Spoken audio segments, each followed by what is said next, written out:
आप कहते हो कि मंदिर से जाते समय नंदी के कानों में, बहुत सुंदर प्रश्न है आपके, बहुत भाव से और आनंद से आपने करा, और जनमानस के कल्याण के प्रश्न है ये, केवल आपके लिए नहीं है, ये सबके लिए इतने जोरदार प्रश्न हैं। जो गलती भी करते होंगे तो इसको सुधार सकते।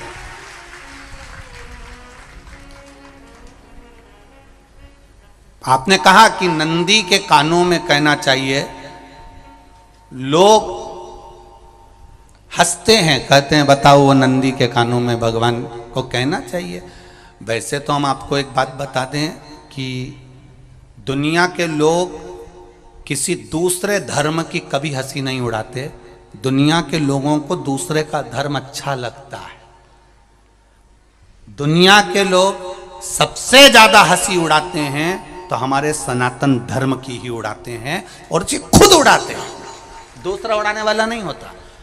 दूर के ढोल हमें समझ में आते हैं, उसका धर्म हमें समझ में आ गया, उनके यहाँ क्या है, ऐसा है, आओ कुछ नहीं, उनके धर्म में ऐसा है, कितना आनंद हमें दूसरे के धर्म में लग रहा है, और हमारा सनातन धर्म हमको बुरा लगता है। हमारे सनातन धर्म हमें बुरा लगने लगा। अरे भाई, लोग कहते हैं कि नंदी के कान में कहते हो, ये कोई हमारे पुराणों में या शास्त्रों में लिखा है? भगवती बहन साहू, आपको धन्यवाद देना चाहूंगा और एक बात कहना चाहूंगा, जितनी भी शिव महापुराण के अंतर्गत चाहे उपाय जो बताए जाते हैं कि बेलपत्री ऐसे चढ़ाना, काली मिर्च ऐसे चढ़ाना, चावल ऐसे चढ़ाना, धतूरा का क्या महत्व है, शमी के पत्ते का क्या महत्व है, बेलपत्री के पत्ते का क्या महत्व है, ये जितनी भी बातें बताई जाती हैं ये सब पुराण के अंतर्गत से बताई जाती है। अब दुनिया के लोग इसको चाहे टोटका कह दें, चाहे दुनिया के लोग इसे टोना कह दें, पर पुराण से हटकर कुछ नहीं। और आप लोगों को अगर बोला है कि नंदी के कान में कहकर भगवान शंकर के मन में बात पहुंचे, तो ये क्यों कहा, तो ये भी हमारी शिव महापुराण में लिखा है, जलंधर के चरित्र में। कोई आपसे कहे कि नंदी के कान में बोलने से क्या होता है, ये जलंधर का चरित्र कह रहा है। मां पार्वती जी का हस्त कमल पकड़कर जलंधर लेकर जाने लगा।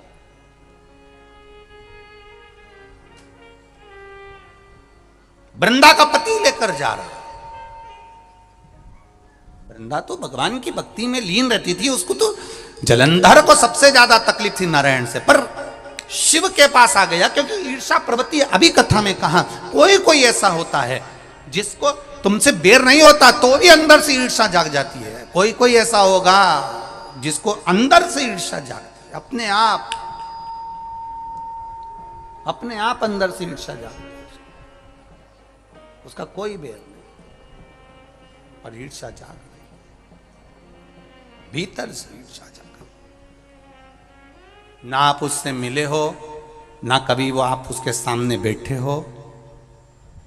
कई लोग किसी ना किसी की बुराई करते हैं तो हम लोग पूछ भी लेते हैं, क्यों साहब उनसे मिलकर आए हो क्या तुम? कभी नहीं मिल किया है, कभी उनका सामना हुआ नहीं हुआ, तो फिर बुराई क्यों कर रहा? एक ने कर दी थी इसलिए हमारे ध्यान में था तो हमने भी कर दी। लो, वो कुआं में डूब के मरेगा तो तू भी मरेगा का?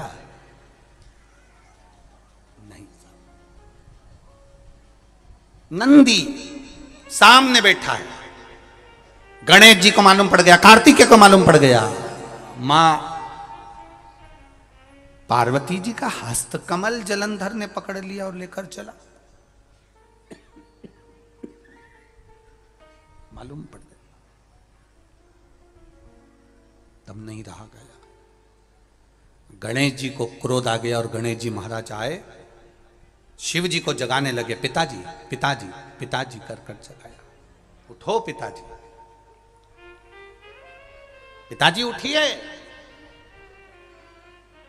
पिताजी जागिए, पिता को जगा रहे हैं। भगवान शंकर नहीं उठे, तप में लीन थे।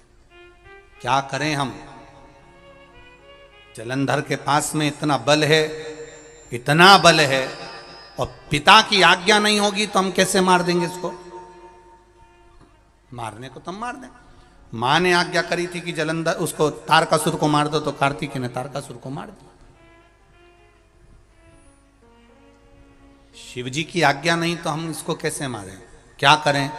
सब कुछ गणेश जी ने देख लिया, शंकर जी के ऊपर बहुत बहुत बहुत बहुत प्रार्थना कर कर देख ली, पर शंकर जी नहीं जागे। तब आखिरी में विनायक ने, गणेश ने, जितने लोग आस्था चैनल पर कथा सुन रहे हैं, जितने लोग फेसबुक यूट्यूब पर कथा सुन रहे हैं, इस बात को याद रखना कि नंदी के कान में कहने से क्या होता है वो ये इस कथा से सीख लेना। आखिरी में गणेश जी को लगा किसको कहूँ, शंकर जी भी तप में हैं, नंदी भी तप में हैं, मैं किसको कहूँ?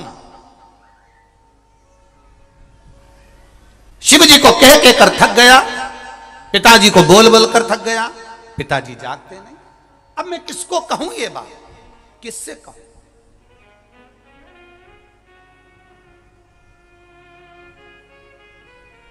विनायक गए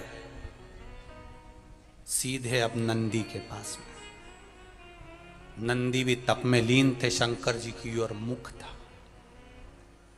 शंकर जी की ओर मुख था। गए और जाकर तुरंत विनायक ने नंदी के कानों में जाकर कहा, नंदीश्वर, मैया का हाथ पकड़कर जलंधर लेकर जा रहा है, पिताजी तप में लीन हैं, कृपा करिए ना। बस केवल नंदी के कान में कहा, गणेश जी दूर हट गए। नंदी के कान में कहा, शंकर जी के नेत्र खुल गए, शिव जी के नेत्र खुले। ध्यान देना जरा, इस शिव महापुराण की, आशुतोष शिव महापुराण की कथा, जो कथा यहां कही जा रही है, यह कथा पहले के चरित्रों में सुनने को नहीं मिली होगी। जरा ध्यान देना इस संवाद पर, जितने लोग आस्था चैनल पर, जितने फेसबुक यूट्यूब पर सुन रहे हैं।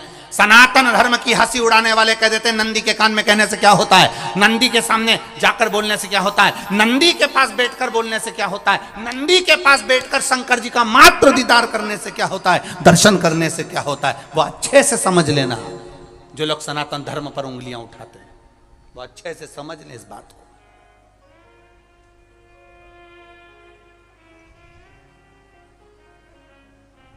क्या होता है, नंदी तप में लीन, शिवजी तप में लीन, शिव नहीं उठ रहे। विनायक ने नंदी के कानों में जाकर कह दिया, नंदी के कान में जाकर कहा, नंदी के नेत्र नहीं खुले। नेत्र किसके खुले? जम के बोलो, महादेव के खुले हैं, शिव जी के खुले हैं। ये मन का तार, नंदी शंकर की आराधना कर रहे थे, शिव अपनी भक्ति में डूबे थे। यहां कहा, यहां पहुंचा, जो दिल में था उस तक बात पहुंच गई। नंदी के दिल में शिव थे, तुम कहे, नंदी ने शंकर तक बात पहुंचा दी। वो सूत्र जो बंधा था दिल से दिल तक का, वो पहुंच गया। वो सूत्र जो दिल से दिल तक बंधा हुआ था, मन से बंधा हुआ था, खबर वहां तक पहुंच गई, खबर पहुंच गई। उसको जानो, लुटाइए, ये मौका मिला है आनंद का, दिल से प्रेम लुटाओ। नंदी से कहा, नंदी ने देवादिदेव महादेव से नहीं कहा। केवल नंदी आंख बंद कर कर बैठे थे, कहते से ही भगवान गणेश के शब्द शिव जी तक पहुंच गए। शिव जी के नेत्र खुल गए और उन्होंने जलंधर के पास पहुंचकर पार्वती जी का हस्त कमल छुड़वाया। जरा विचार करिएगा, आप नंदी से कहते हो मेरे महादेव तक बात पहुंच जाती है, आपको केवल नंदी से प्रेम से कहना है, नंदीश्वर मेरे बाबा, ए मेरे बाबा, आप रोज शिव जी को लेकर भ्रमण पर निकलते हो, मुझे बहुत दुख है, आप मेरे दुख को मिटाने के लिए मेरे दरवाजे पर क्यों नहीं आते? नंदीश्वर से कहा, शिव जी तक बात पहुंच जाएगी, शंकर के नेत्र आपके लिए खुल जाएंगे और महादेव आपके यहां खड़ा मिलेगा, मेरा महादेव आपके पास में खड़ा मिलेगा। आशुतोष महापुराण की कथा कहती है, लोग कहते हैं नंदी को कहने से क्या होता है, ये शिव तत्व की कथा आशुतोष शिव महापुराण कह रही है। कहा वहां तक पहुंचा, दिल से दिल का कंठ। जो भगवान नंदी के कानों में कुछ कहकर आते हैं, बोले हो कभी? सीधे बोल देते हो क्या जाकर? नंदी के कानों में कहने का भी एक तरीका है, आप लोगों को मालूम होगा वो तरीका, नहीं मालूम? बेलपत्री की जो डंडी रहती है ना, बीच का जो भाग है, ध्यान दिए ना जरा सा, ये बीच की जो डंडी है, फिर से देखिए, बेलपत्री के 2 पत्ते और उसके पास में जो बीच की जो डंडी का भाग है, दिख रहा है आप लोगों को? ये 2 डंडी, ये बीच की 2 पत्ती और उसके बीच में जो 2 डंडी का भाग होता है।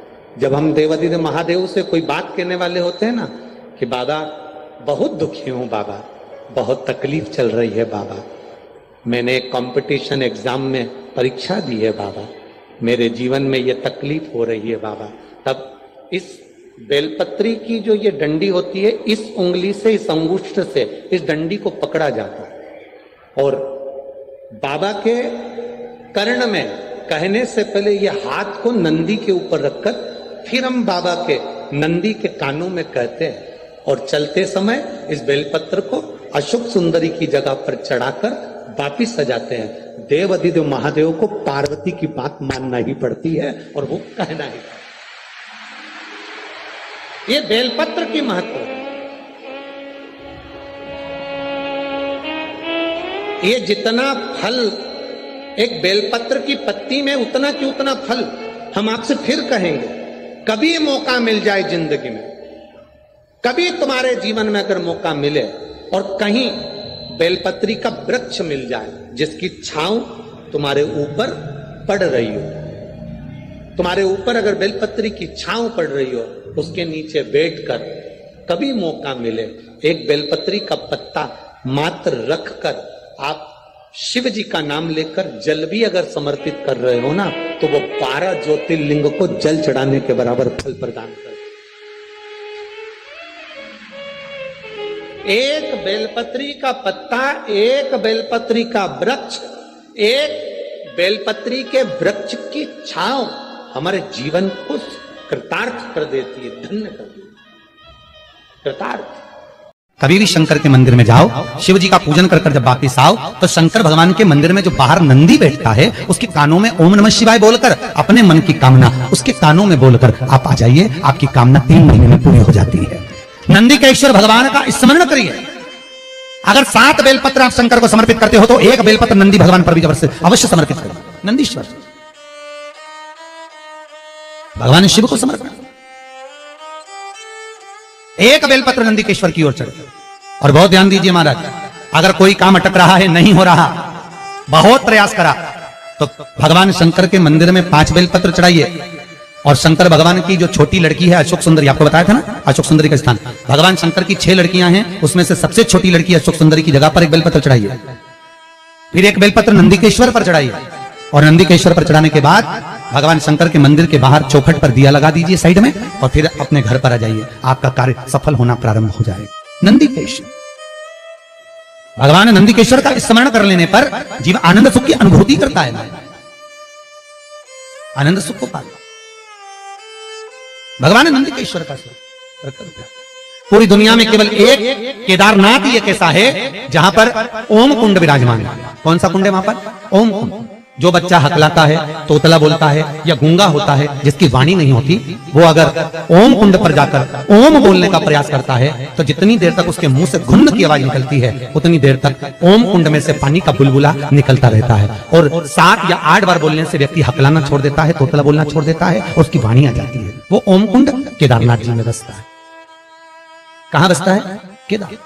केदारेश्वर।